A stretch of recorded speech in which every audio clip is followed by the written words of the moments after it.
ऐसे एक बात बताइए, कभी ऐसा होता है कि मन बस किसी पुरानी बात में, किसी गलती में अटक कर रह जाता है? हाँ बिल्कुल। कोई छोटी सी बहस हुई और वो हफ्तों तक दिमाग से निकलती ही नहीं। सही कहा। और इसी को शायद ओवरथिंकिंग कहते हैं। एक ऐसा मानसिक जाल जिसमें हम सब कभी न कभी फंसते हैं। बिल्कुल। आज हम इसी जाल से कह सकते हैं बाहर कैसे निकलें, ये समझने की कोशिश करेंगे। और इसके लिए हमारे हाथ detachment in action the Gita's formula for peace का एक बहुत ही दिलचस्प अंश लगा है। अच्छा। तो आज का हमारा मिशन ये समझना है कि श्री कृष्ण के अनुसार इस लगातार सोचने की आदत की जड़ क्या है और जाहिर है इसका समाधान क्या है। और ये स्रोत हमें सीधे भगवत गीता के अध्याय 5 श्लोक 8 और 9 पर ले जाता है। जो श्लोक है, नैव किंचित करोमीति युक्तो मन्यते तत्वविद। बाप रे, ये तो बहुत भारी है सुनने में। इसका आसान मतलब क्या हुआ? हाँ, सुनने में जरूर भारी लगता है, पर इसका मतलब अगर आप देखें तो बहुत ही सरल और गहरा है। बताइए।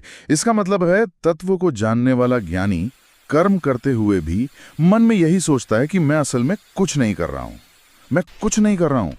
इसका मतलब क्या हमें अपनी जिम्मेदारियों से भाग जाना है? ये तो थोड़ा कंफ्यूजिंग है। नहीं नहीं, बिल्कुल नहीं। ये बहुत अच्छा सवाल है। इसका मतलब ये नहीं कि हाथ पर हाथ रखकर बैठ जाना है। तो फिर?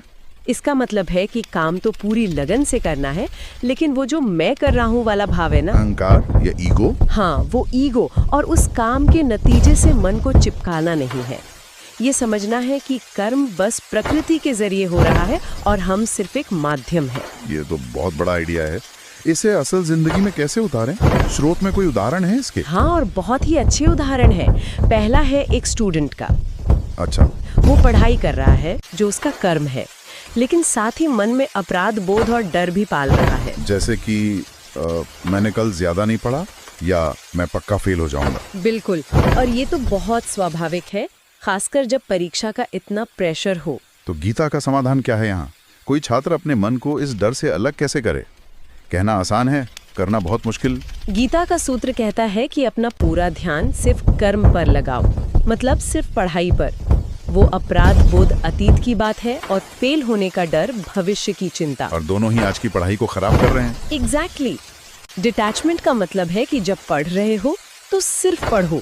उस एक घंटे के लिए ना कोई गिल्ट, ना कोई डर। ठीक है, ये समझ आया।